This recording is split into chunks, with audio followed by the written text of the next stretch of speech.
Tariff means a tax or extra money charged by the government on goods.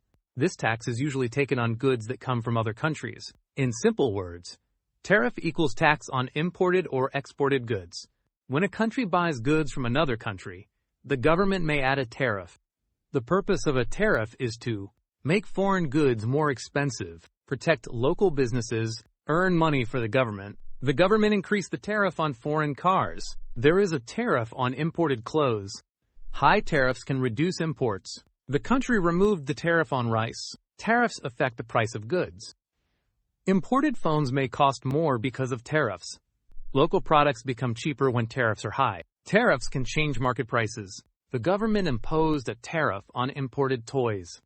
Tariff equals tax on foreign goods, extra money paid on imports.